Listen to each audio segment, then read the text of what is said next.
My husband surprised his son.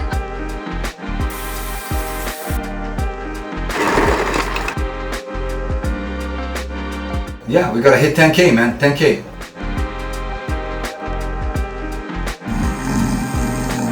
Okay, I don't think that any of that is gonna help me with what I'm doing here today. Welcome to my channel, guys. My name is Luka, and if you've been following my videos lately, you know that recently I posted a photo shoot that I did with Alyssa in downtown Manhattan. And today we're going to be talking about how I edited those photos and how I gave them that final look that you saw on social media. Since all of these photos have already been edited and posted online, I'm not going to edit them from the zero. I'm going to show you how I got to this point. So instead of adding stuff to the photos, we're going to subtract so you can actually see how we built up the final look. But before we go into any editing, I want to thank all the guys on Patreon that are supporting me. I really appreciate you.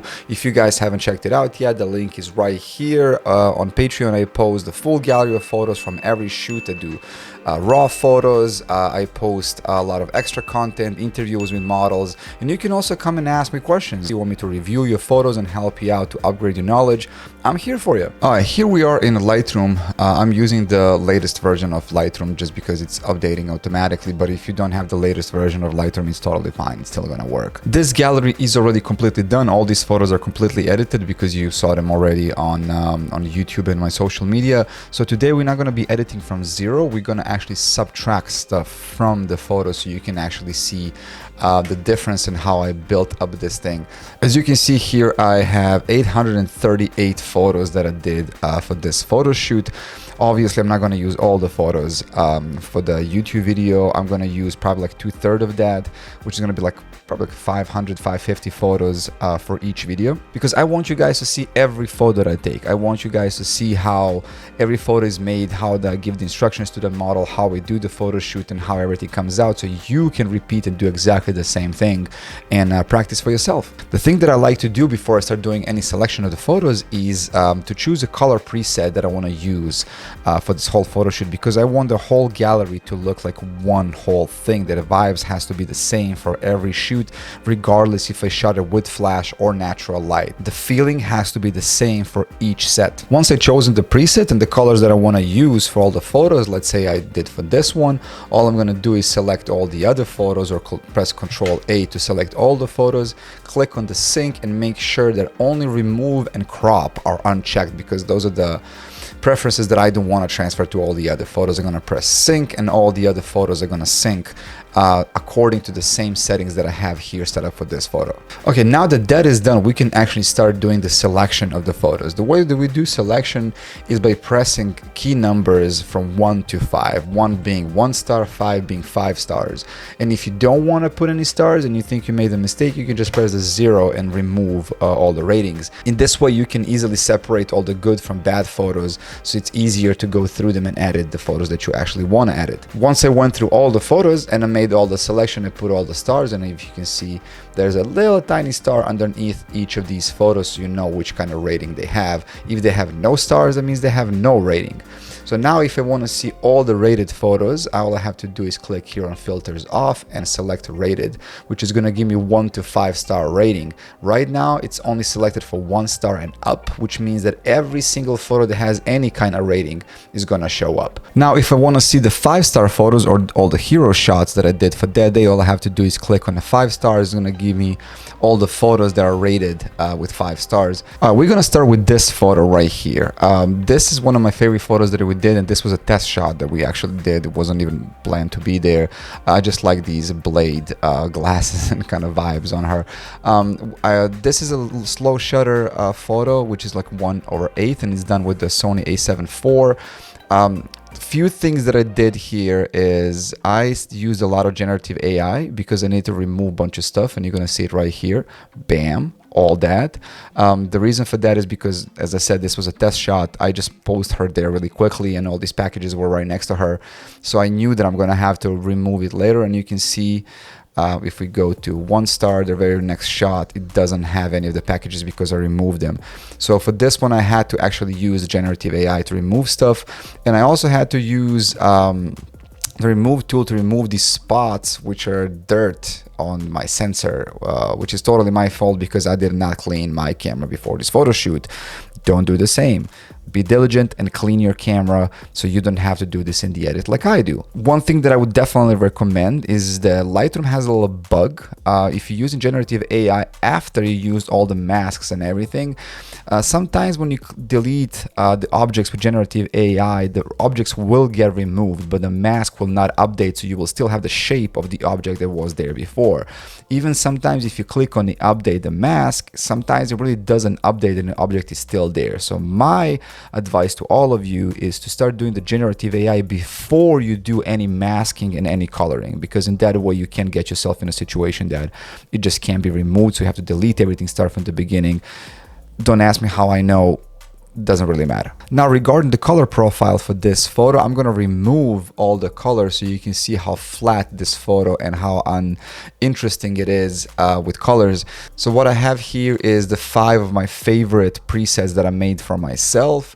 We're going to use Fuji Dream today. So what I'm going to do is I'm going to leave this preset and this photo in the description so you can download them and try to do it yourself and actually play with this photo and see if you're going to get the same results. If you want to try all the other presets that I have, the link is going to be in the description so you can purchase them and use them for yourself. And if you do, please tell me how do you like them. So now that a preset is applied, you can see it's a little bit overexposed on the top here. It's a little bit darker down here. So what I want to do is take the exposure a little bit down so that her highlights on her face can be properly exposed. Going a little bit lower, turn up the whites. The highlights look pretty good. If you look in a histogram, there is still more space on the right for the white, which is great. I want to take some shadows out. Clarity is going to stay down because I feel like these photos are way too sharp anyway. A little bit of vibrance, a little bit of saturation.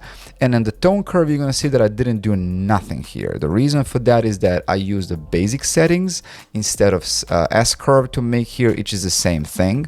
Now, if you think the S-curve is more dominant than the basic settings, yes, I agree. But for this shoot, I just decided to not use the tone curve. I used the RGB curve, in which one I kind of moved a little bit of the S line to bump up the colors in the highlights. As you can see here in the shadows, I kind of put it down, and the highlights is tiny bit up, and as well as the midtones, so I can get some more of the colors. Color mixer, using color or HSL, doesn't really matter. It's exactly the same thing.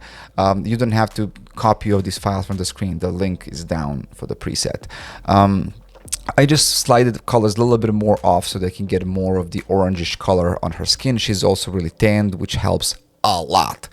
And color grading wise, and shadows, I bumped it up a little bit into the yellow and oranges, and highlights I gave it tiny bit of blue and purple so we can get some color difference for the good white balance. There is some grain and there is some calibration that I moved on to get a little bit of more orangish color on her skin. Today we're going to be doing only basic correction and color grading because the skin editing I'm going to do in completely different program after I'm done with all of this. Now that all the photos are ready to be exported, I'm going to press Ctrl A, select all the photos, and Ctrl Shift E to do the export. I'm going to make a new folder for these photos so I know where exactly they are. I'm going to leave them on 100% quality, and we're going to export all of them together. Once all the photos are exported, I'm going to use a program called Retouch for Me. These guys reached out to me a couple of months ago. They wanted me to review their program and to see how everything works. And first thing I gotta say is I'm seriously impressed. This AI program works amazing, and it saves me a lot of time and effort to clean the skin, because if you ever clean skin on the photo, you know how exhausting that job can be. There is a lot of details and you feel like you're never done. It just takes a lot of effort to get a proper skin retouching. This app helps me a lot because it has all the options that I need for skin cleaning without me actually physically cleaning the skin. They have a separate program, and they also have a plugins for Lightroom and Photoshop. They work amazing. They're great. The only thing that I would advise you is not to do too many photos in Lightroom and Photoshop, because it's going to take you forever to be done with them, because even though my computer is spec'd out, it still takes a little bit longer time to do the skin retouching on these photos. Now that the whole gallery is inside the program, as I said, I'm already done with these photos. I'm just showing you how it looks like.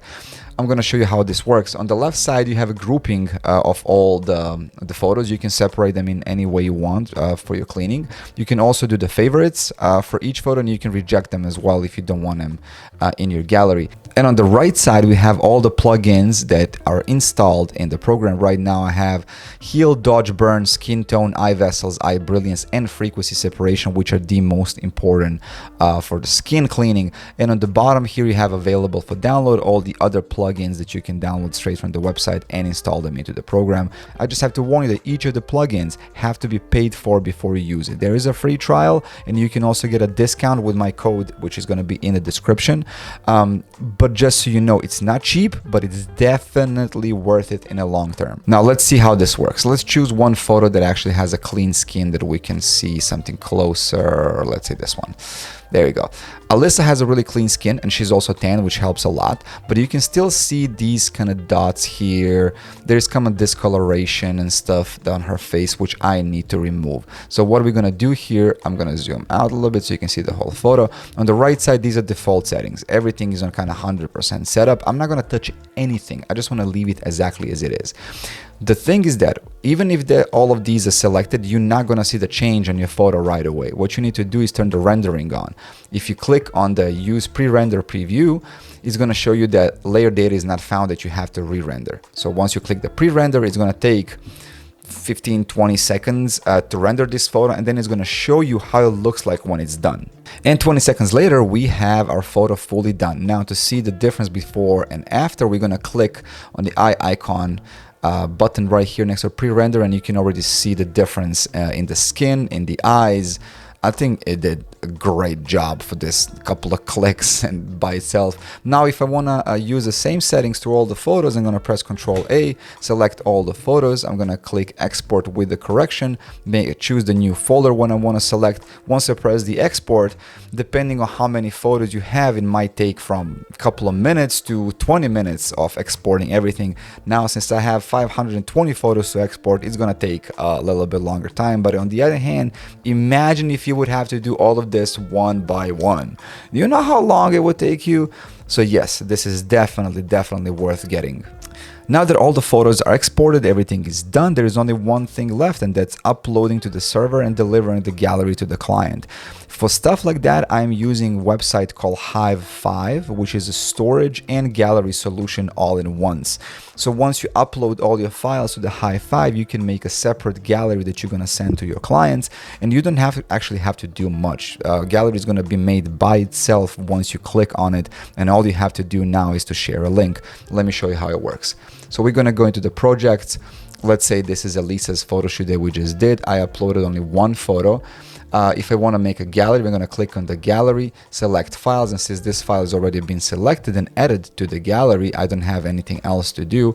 I'm going to click cancel. We can go and share, copy link, and then once I open it in a new window, it's going to show you how the gallery is going to look like. It's going to choose one photo as a header, and all the others are going to be on the bottom. Now, once I go into the photo and I want to download it, there is a download button right here, and once I click, it's going to give me 3 different resolutions of the photo that I want to download. So if I want to upload something for Instagram and I don't need too big of a file, I can just download a small file because the photos on Instagram are still in HD resolution. If you go back to the main page of the gallery and click right here, it's going to give you an option to download all the photos at once. And that's it for today, guys. I hope this kind of helped you out at least a little bit to know how I edit my photos. The link for the preset and the photo is going to be still in the description. Check out my Patreon. And if you like what I did, like and subscribe, and I'll see you in the next video. Ciao, ciao.